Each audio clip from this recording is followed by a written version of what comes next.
Y'all sit down for this one because Tamar Braxton is done being quiet. She is done playing nice. She is done protecting people who clearly ain't protecting her. And honey, when I tell you she came with receipts, and no filter, I mean, she laid it all out. Now, we've watched the Braxtons on TV for years, right? We've seen the sisterly drama, the little disagreements, the tearful reconciliations. But according to Tamar, what we've been watching is a whole performance. A scripted, edited down, sanitized version of what's really going on behind closed doors. And chilly. What is she revealing now? It's darker, messier, and more devastating than anything we ever saw on that show. So, buckle up, because Tamar is spilling the tea, and it is scalding. Tamar Braxton finally broke her silence. And let me tell you, she did not come to play. She came to set the record straight. For years, we've seen the Braxton family drama play out on reality TV. The arguments, the tears, the makeups. But Tamar is now saying that everything we saw, that was just the surface. That was what the producers wanted us to see. She's calling out reality TV for what it really is, a controlled narrative.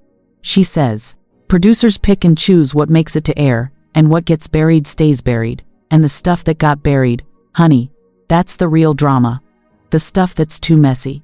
Tamar is basically saying, we've been watching a performance. A carefully curated image of a family that in reality is falling apart behind the scenes, and she's tired of it. She's tired of pretending. Tired of protecting people who don't deserve it. Tired of playing along with a narrative that paints over the rot underneath. And then Tamar goes in on her own sisters. She calls them out by name and says they're being sick and dishonest on television.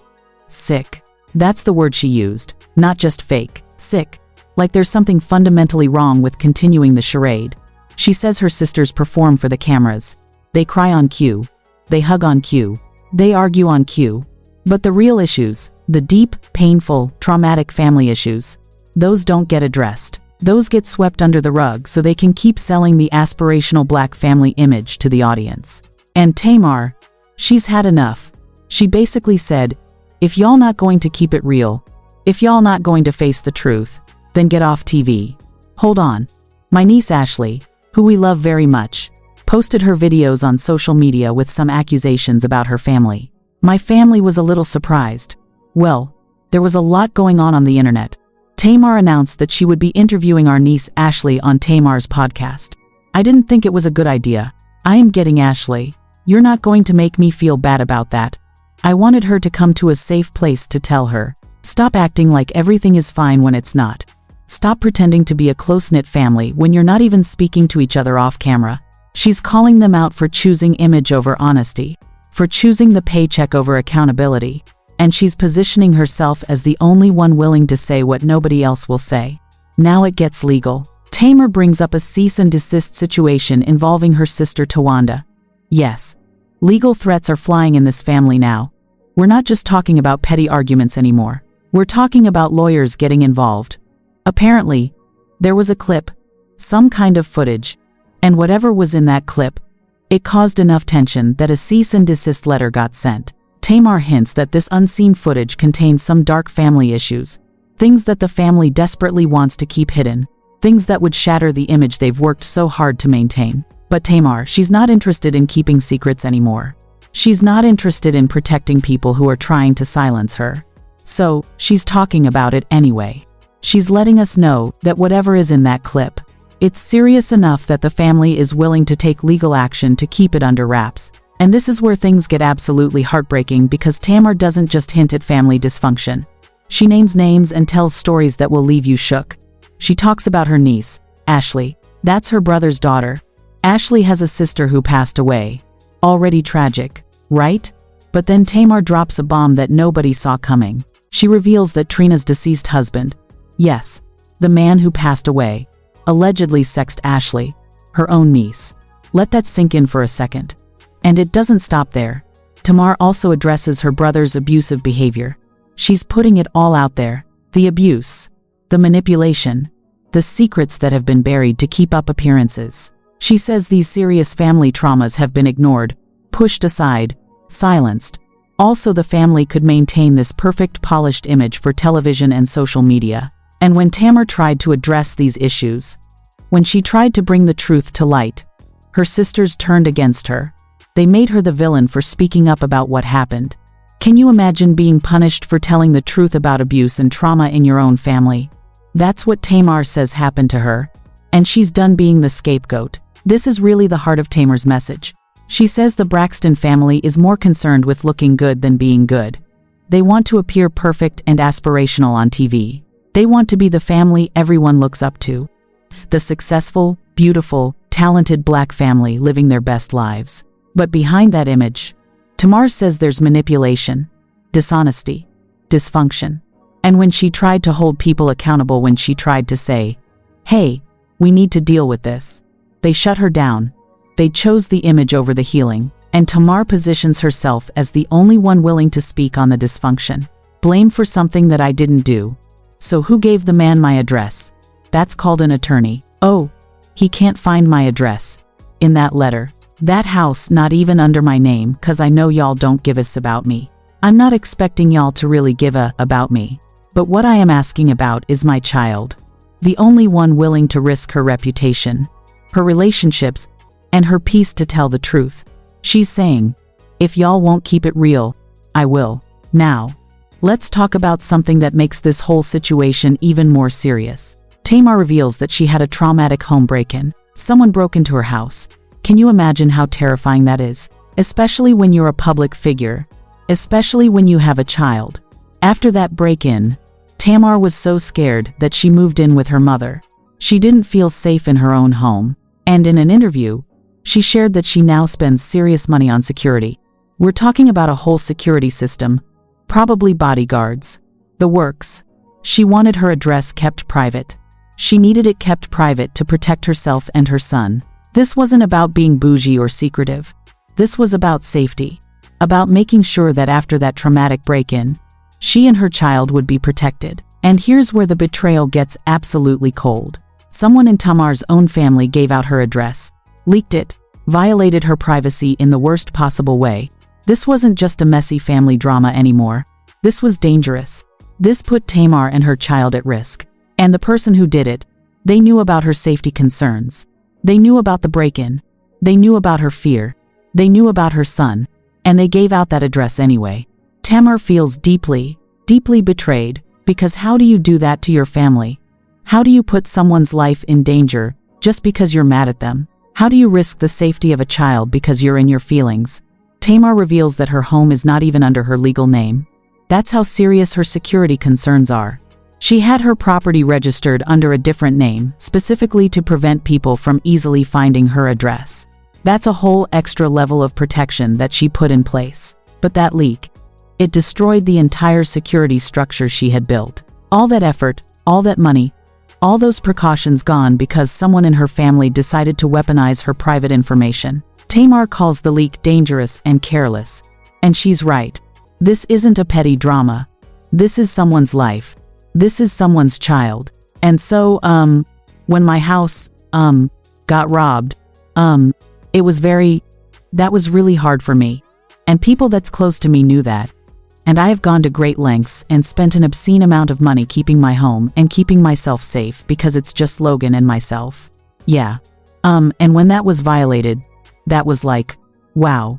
Y'all giving out my address now? Well, y'all know because I know everybody was like, well, she lived with her mother and everybody thought I was having financial issues.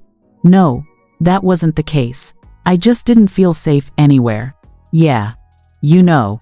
And it was like I didn't want to leave for my mother's house, because if everybody has a good relationship with their parents, your home or your family's home is a safe place. So, for me, it took me a long time to actually buy a house here that I actually lived in. Like I have 3 that's just sitting here in the city because I just didn't feel safe enough to move into. Yeah. So, when they gave out that address, you just felt like they already knew what you was going through. Yeah, man. Because, not only did he send it to my house once, he sent it to my house 3 times. He sent it to my house. He had someone walk it up to my house. He sent it where they sent it through US mail, and then they sent it there. They sent it through US mail and then they sent it through and it said your name on it. Said my name where I was and sent it through UPS, and I'm like, are we being intentional here? You know what I'm saying? So I was really upset about it, and unfortunately at that table was the first time that I had seen them like I got a cease and desist, who had nobody saying that, because it was never a factor of a cease and desist. It was a fact of who gave out my personal information, my home, about being blamed for something that I didn't do. So who gave the man my address? It's called an attorney. Oh, he can't find my address in that letter. That house is not even under my name. 'Cause I know y'all give a C about me. I'm not expecting y'all to really give A about me. But what I am asking about is my child. And just to show you how broken this family really is, Tamar wasn't even invited to her sister Towanda's wedding. Her own sister got married and didn't invite her. That tells you everything you need to know about how strained and fractured these relationships are. She was trying to break it up, so we just going to go with what she said. When she tried to separate us, I didn't feel like she tried to separate us. I felt like she tried to separate me. You get what I'm saying? I can see why you think that. Right. Because she pushed me and turned and protected Tony. She did. Right. And gave you a superstar. You're the #1 R&B. You read. Right. So that's what I was feeling like. But aren't you all superstars? I mean, you know. Okay, fine. I don't have to be, and I definitely don't have to be in my family dynamic. I'm okay with being the youngest sister of amazing siblings that I grew up with that are beautiful and talented and black. Okay. I don't have to be a superstar in that situation. When I'm at work, you will give me my flowers. You will respect me. But when I'm in that situation with my family, we don't even have to bring up our occupation, right? You know, and the status of our lives, right? I don't think so. But I just felt like I was pushing the corner at that table. Like I really came to discuss my niece. Where's everybody head at in this? And who gave out my address? That was the objective for me. And I didn't mean to come, you know, in a way that was combative or aggressive. I was really trying to have a real sensible conversation.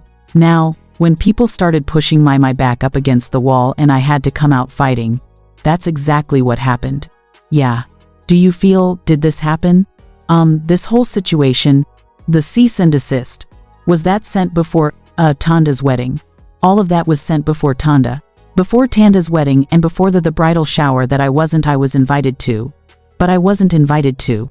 Do you feel like you was uninvited because they felt like you were trying to put the family on blast with your niece? Or I wasn't trying to put my family on blast with my niece. My niece put her experience on blast by herself. Yeah. And I signed up to support her, and I still am signed up to support her. So what was Towanda's issue with you? Do you feel like that you were uninvited from the wedding? Because originally you were, but I was uninvited from everything before the table. So was I really invited to the wedding? Or was that another part of being gaslit? We're not talking about sisters who had a little fight and they'll get over it. We're talking about a family that is done with each other. So where does that leave us? Where does that leave the Braxton family? Sisters not speaking. Legal threats flying back and forth. Deep family secrets surfacing. And Tamar standing in the middle of it all, saying, I'm done. She's done protecting people who won't protect her. She's done with the fake family narrative presented on television.